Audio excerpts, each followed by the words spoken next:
Bienvenido a La Voz del Opositor, el canal para estudiar mientras caminas, conduces o haces cualquier labor. En este vídeo vamos a estudiar la sección segunda, de los derechos y deberes de los ciudadanos, que forma parte del título primero de la Constitución española, dedicado a los derechos y libertades. En concreto, en esta parte vamos a escuchar los artículos 30 al 38 de la Constitución. Estos artículos hablan de cuestiones muy importantes para los ciudadanos, como el deber de defender a España, el sistema de impuestos, el derecho al matrimonio, la propiedad privada, el derecho al trabajo, los colegios profesionales, la negociación colectiva y la libertad de empresa. Este vídeo corresponde a la parte 3 del título primero dentro del canal. Si todavía no has escuchado las partes anteriores, puedes encontrarlas en el canal, donde ya están explicados los artículos anteriores de forma sencilla para oposiciones. Durante el vídeo iremos artículo por artículo. Primero escucharás la lectura literal del artículo y después una explicación sencilla para entenderlo mejor. Y al final del vídeo volverás a escuchar todos los artículos seguidos en su forma literal, para facilitar la memorización mientras estudias escuchando. Sección segunda, de los derechos y deberes de los ciudadanos. Artículo 30. 1. Los españoles tienen el derecho y el deber de defender a España. 2. La ley fijará las obligaciones militares de los españoles y regulará, con las debidas garantías, la objeción de conciencia, así como las demás causas de exención del servicio militar obligatorio, pudiendo imponer, en su caso, una prestación social sustitutoria. 3. Podrá establecerse un servicio civil para el cumplimiento de fines de interés general. 4. Mediante ley podrán regularse los deberes de los ciudadanos en los casos de grave riesgo, catástrofe o calamidad pública. ¿Qué significa esto? Este artículo dice que todos los españoles tienen tanto el derecho como el deber de defender a España. Es decir, proteger al país no solo es algo que se puede hacer, sino también una responsabilidad que tienen los ciudadanos. Después establece que la ley será la que determine las obligaciones militares, como por ejemplo el servicio militar. También indica que se debe respetar la objeción de conciencia, que ocurre cuando una persona no quiere realizar el servicio militar por motivos éticos o religiosos. En esos casos, la ley puede exigir una prestación social sustitutoria, es decir, otro tipo de servicio útil para la sociedad. Además, el artículo permite que pueda crearse un servicio civil para realizar actividades de interés general, como ayudar a la comunidad. Por último, indica que en situaciones graves, como catástrofes, emergencias o grandes riesgos, la ley puede establecer deberes especiales para los ciudadanos, por ejemplo, colaborar o ayudar en esas situaciones. Artículo 31. 1. Todos contribuirán al sostenimiento de los gastos públicos de acuerdo con su capacidad económica mediante un sistema tributario justo, inspirado en los principios de igualdad y progresividad que, en ningún caso, tendrá alcance confiscatorio. 2. El gasto público realizará una asignación equitativa de los recursos públicos, y su programación y ejecución responderán a los criterios de eficiencia y economía. 3. Solo podrán establecerse prestaciones personales o patrimoniales de carácter público con arreglo a la ley. ¿Qué significa esto? Este artículo habla de los impuestos y del uso del dinero público. Primero establece que todos debemos contribuir a los gastos del Estado, por ejemplo pagando impuestos. Pero esa contribución debe hacerse según la capacidad económica de cada persona. Es decir, quien tiene más recursos paga más.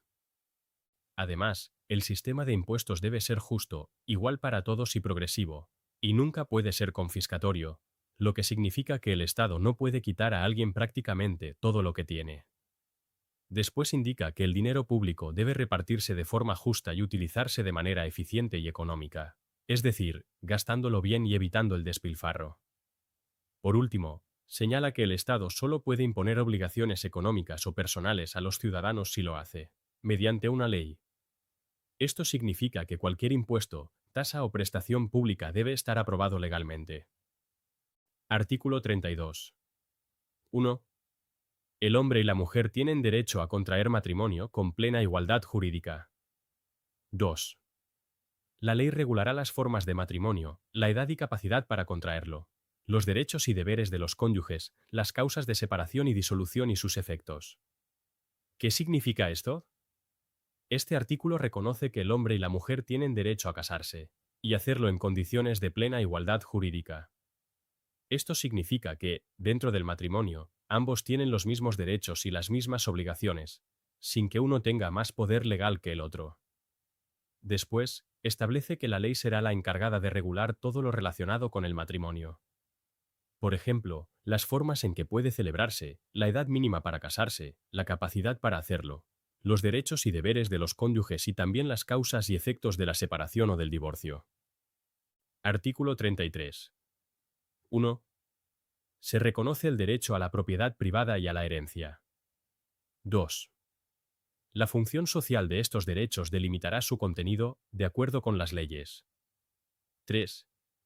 Nadie podrá ser privado de sus bienes y derechos sino por causa justificada de utilidad pública o interés social, mediante la correspondiente indemnización y de conformidad con lo dispuesto por las leyes.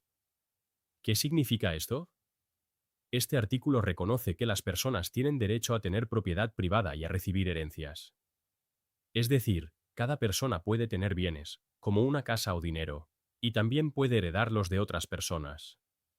Después explica que este derecho no es absoluto, porque debe cumplir una función social. Esto significa que la propiedad debe respetar las leyes y el interés de la sociedad.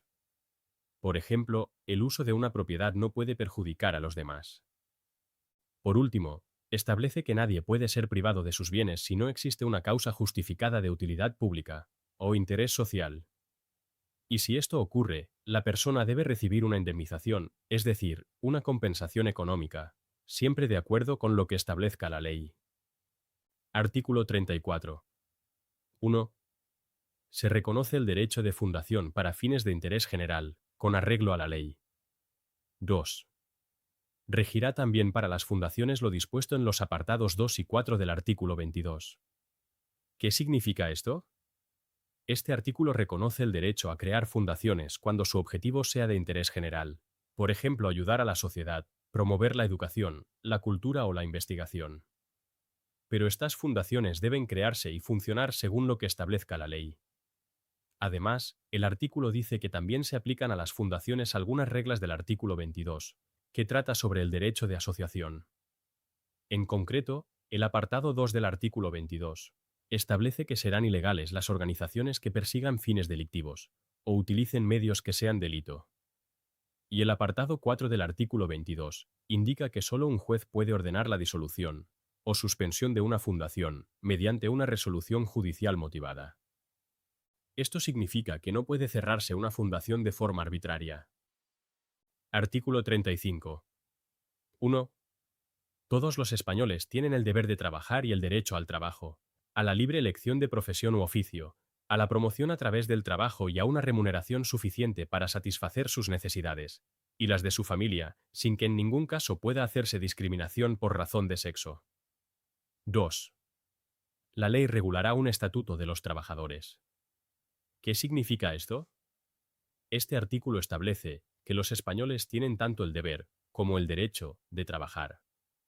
Además, reconoce varios derechos relacionados con el trabajo, poder elegir libremente una profesión u oficio, mejorar o promocionar a través del trabajo, y recibir un salario suficiente para cubrir las necesidades propias y de la familia. También deja claro que no puede haber discriminación por razón de sexo en el trabajo. Por último, el artículo indica que la ley regulará un estatuto de los trabajadores, es decir, una norma que establece los derechos y deberes de trabajadores y empleadores, así como las condiciones básicas del trabajo. Artículo 36. La ley regulará las peculiaridades propias del régimen jurídico de los colegios profesionales y el ejercicio de las profesiones tituladas. La estructura interna y el funcionamiento de los colegios deberán ser democráticos. ¿Qué significa esto? Este artículo establece que la ley regulará cómo funcionan los colegios profesionales y el ejercicio de las profesiones, que requieren un título oficial. Por ejemplo, profesiones como abogados, médicos o arquitectos, que necesitan una formación específica, y en algunos casos, estar colegiados para ejercer.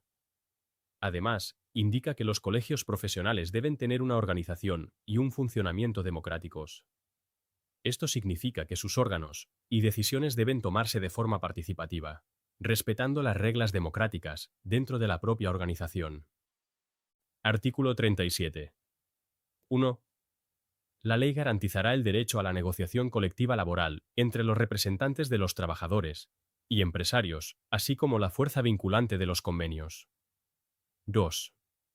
Se reconoce el derecho de los trabajadores y empresarios a adoptar medidas de conflicto colectivo. La ley que regule el ejercicio de este derecho, sin perjuicio de las limitaciones que puedan establecer, incluirá las garantías precisas para asegurar el funcionamiento de los servicios esenciales de la comunidad. ¿Qué significa esto?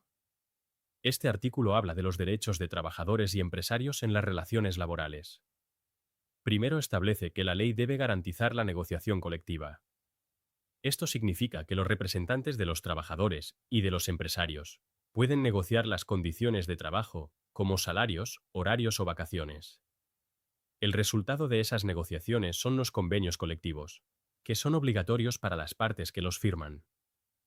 Después reconoce que trabajadores y empresarios pueden adoptar medidas de conflicto colectivo cuando hay desacuerdos importantes en el ámbito laboral.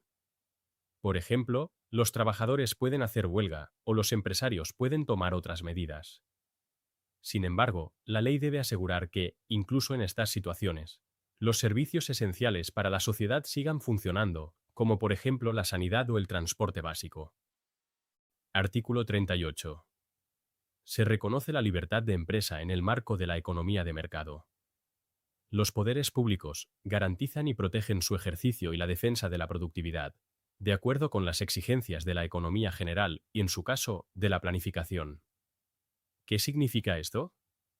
Este artículo reconoce la libertad de empresa. Esto significa que las personas pueden crear y gestionar negocios o actividades económicas libremente, dentro de una economía de mercado, donde empresas y consumidores interactúan libremente. También indica que los poderes públicos deben garantizar y proteger esa libertad de empresa. Es decir, el Estado debe permitir que las empresas funcionen y desarrollen su actividad. Sin embargo, esta libertad debe respetar las necesidades de la economía general, si es necesario, la planificación económica que establezca el Estado. Esto significa que el Estado puede establecer ciertas normas o límites para proteger el interés general y la productividad. Y ahora, para ayudarte a memorizar, voy a proceder a leer de nuevo todos los artículos seguidos sin explicación, solo lo que dice la Constitución, de manera literal. Dice así. Sección segunda, de los derechos y deberes de los ciudadanos. Artículo 30. 1. Los españoles tienen el derecho y el deber de defender a España. 2. La ley fijará las obligaciones militares de los españoles y regulará, con las debidas garantías, la objeción de conciencia, así como las demás causas de exención del servicio militar obligatorio, pudiendo imponer, en su caso, una prestación social sustitutoria. 3. Podrá establecerse un servicio civil para el cumplimiento de fines de interés general. 4. Mediante ley podrán regularse los deberes de los ciudadanos en los casos de grave riesgo, catástrofe o calamidad pública. Artículo 31. 1. Todos contribuirán al sostenimiento de los gastos públicos de acuerdo con su capacidad económica mediante un sistema tributario justo, inspirado en los principios de igualdad y progresividad que, en ningún caso, tendrá alcance confiscatorio. 2. El gasto público realizará una asignación equitativa de los recursos públicos, y su programación y ejecución responderán a los criterios de eficiencia y economía. 3. Solo podrán establecerse prestaciones personales o patrimoniales de carácter público con arreglo a la ley. Artículo 32. 1. El hombre y la mujer tienen derecho a contraer matrimonio con plena igualdad jurídica. 2. La ley regulará las formas de matrimonio, la edad y capacidad para contraerlo, los derechos y deberes de los cónyuges, las causas de separación y disolución y sus efectos. Artículo 33. 1.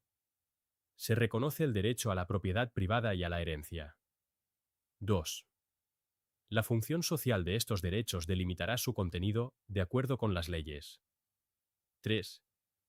Nadie podrá ser privado de sus bienes y derechos sino por causa justificada de utilidad pública o interés social, mediante la correspondiente indemnización y de conformidad con lo dispuesto por las leyes. Artículo 34. 1. Se reconoce el derecho de fundación para fines de interés general, con arreglo a la ley. 2. Regirá también para las fundaciones lo dispuesto en los apartados 2 y 4 del artículo 22. Artículo 35. 1. Todos los españoles tienen el deber de trabajar y el derecho al trabajo, a la libre elección de profesión u oficio, a la promoción a través del trabajo y a una remuneración suficiente para satisfacer sus necesidades, y las de su familia, sin que en ningún caso pueda hacerse discriminación por razón de sexo. 2. La ley regulará un estatuto de los trabajadores. Artículo 36. La ley regulará las peculiaridades propias del régimen jurídico de los colegios profesionales y el ejercicio de las profesiones tituladas. La estructura interna y el funcionamiento de los colegios deberán ser democráticos. Artículo 37. 1. La ley garantizará el derecho a la negociación colectiva laboral entre los representantes de los trabajadores y empresarios, así como la fuerza vinculante de los convenios. 2. Se reconoce el derecho de los trabajadores y empresarios a adoptar medidas de conflicto colectivo. La ley que regule el ejercicio de este derecho, sin perjuicio de las limitaciones que puedan establecer, incluirá las garantías precisas para asegurar el funcionamiento de los servicios esenciales de la comunidad. Artículo 38. Se reconoce la libertad de empresa en el marco de la economía de mercado. Los poderes públicos garantizan y protegen su ejercicio y la defensa de la productividad, de acuerdo con las exigencias de la economía general y, en su caso, de la planificación. Hemos llegado al final de esta parte dedicada a la sección segunda del título primero de la Constitución española.